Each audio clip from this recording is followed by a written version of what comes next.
Prophet and his family. Question: how did the Prophet, peace be upon him, treat his family? Answer: Ismail Abu Khalid. People ask, how did the Prophet, peace be upon him, treat his family? Did he ever use violence towards them, or was he gentle? Dear brothers and sisters, indeed our Prophet, peace be upon him, just as in all other matters, was the most excellent example for us in this as well. The Prophet, peace be upon him, said, "The best of you are those who are the best to their families, and I am the best among you to my family." He, peace be upon him, was always a source of guidance and an example for them. He always treated his family with mercy, compassion, care, and gentleness, and his family took example from the very life of the Prophet, peace be upon him. Dear brothers, if each of us worships Allah properly in our homes and faithfully observes his rights, there will be no need to use violence against our families, children, or wives. Our behavior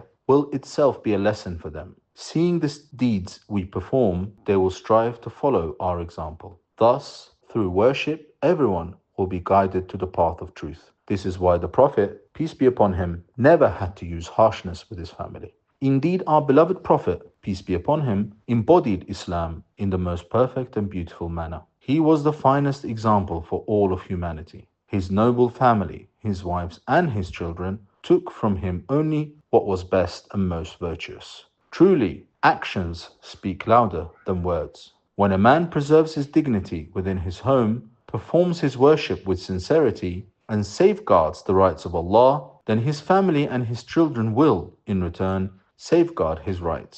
Thus, there will be no need for harshness or violence, insha'Allah. Of course, we're only human and can't be like them, but we can still try our best to live by their way, their manners, and their sunnah. Dear brothers, as Allah subhanahu wa ta'ala says in the Quran in Surah An-Nisa, ayah 34, men are in charge of women by right of what Allah has given one over the other, and what they spend for maintenance from their wealth. So righteous women are devoutly obedient, guarding in the husband's absence what Allah would have them guard. But those wives from whom you fear arrogance, first advise them, then if they persist, forsake them in bed, and finally strike them. But if they obey you, once more, seek no means against them. Indeed, Allah is ever exalted and grand. This ayah shows that the approach should not be violence, but a graded process. First, advise them in a good manner. If that does not work, then abstain from marital relations. And if that still fails, a very light physical measure is permitted. Scholars explain that to strike means a light tap with a miswak,